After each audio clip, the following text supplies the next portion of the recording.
మీ ప్రాణానికి నా ప్రాణం అడ్డు.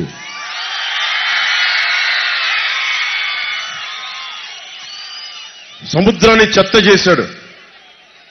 కాలుష్యం గురించి చెప్తా ఉన్నారు. కాలుష్య నియంత్రణ మండలి ఏం చేస్తుంది?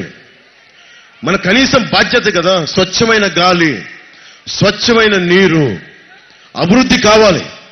మన అభివృద్ధి కోసం మీరు ఎల్జీ పాలిమర్స్ చూశారు. ఎల్జీ పాలిమర్స్ చంటి బిడ్డలు పడిపోతుంటే గుండె ద్రవించుకుపోయింది నాకు. ఎవడు మాట్లాడతాడు? పరిశ్రమల దగ్గరికి వెళ్ళి మాట్లాడాలి కదా. కాలుష్య నియంత్రణ మండలి ఏం చేస్తుంది? చేతులు కట్టుకొని కూర్చుందా? మీ బాధ్యత కాదా? కలెక్టర్ల బాధ్యత కాదా? కాలుష్య నియంత్రణ మండలి బాధ్యత కాదా? ఇష్టానికి పరిశ్రమలు ఇచ్చారు కాదు. అభివృద్ధి కావాలి, ఉపాధి కావాలి, ఉద్యోగాలు కావాలి. కానీ కాలుష్య నియంత్రణ మండలి ఏం చేస్తుంది? మీరు వెళ్ళి ఊడిగం చేయడానికా? వైఎస్ జగన్కి ఊడిగం చేయడానికా? లేదంటే మోకాళ్ళ మీద కూర్చొని రెండు చేతులతో నమస్కారం పెట్టడానికా మీరుంది? దానికా మీరు ఐఏఎస్లు చదివింది? దానికా మీరు గ్రూప్ 1 ఎగ్జామ్స్ చదివింది? ప్రజల్ని సంరక్షించడానికి కాదా? రాజ్యాంగాన్ని పరిరక్షించడానికి కాదా? దేనికి ఉన్నారు మీరు? దేనికి మా అందరి కష్టం నుంచి మీకు జీతాలు దేనికి ఇవ్వాలి?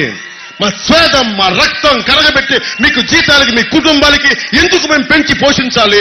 మా జీవితాలను కాపాడినప్పుడు మీకు ఉద్యోగాలు ఎందుకు? ఉద్యోగ భద్రత దేనికి? ఇది అడగాలి.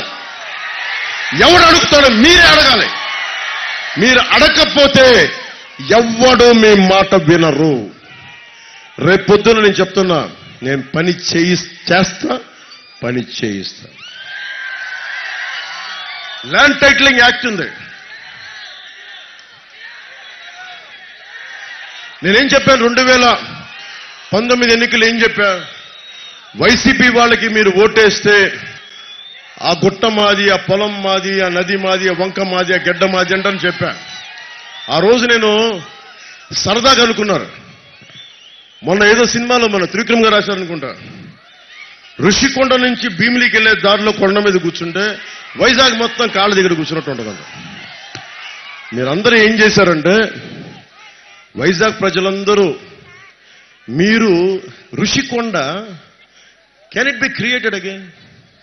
అది తిరిగి సృష్టించగలవా? ఋషికొండ అనేది అది ఒక మౌంట్ ఎవరెస్ట్ ని తిరిగి బద్దలు కొడితే మౌంట్ ఎవరెస్ట్ అవుద్దా? డాల్ఫిన్ నోస్ ని ధ్వంసం చేస్తే మళ్ళీ డాల్ఫిన్ నోస్ ని క్రియేట్ చేయగలవా? ఋషికొండని విధ్వంసం చేస్తే మళ్ళీ ఋషికొండ నిర్మించగలవా? మీరందరూ కూర్చొని మరి ఏ ఇష్టాలతోటి, అందరని కాదు కానీ ఎవరైతే ఓట్లు వేశారో మీకు బాధ్యత ఉంది. మీ నేలని పరిరక్షించుకోవడం బాధ్యత నాకెంతుందో వైజాగ్ లో ఉన్న ప్రతి ఒక్కరికి కూడా అంతే బాధ్యత ఉంది.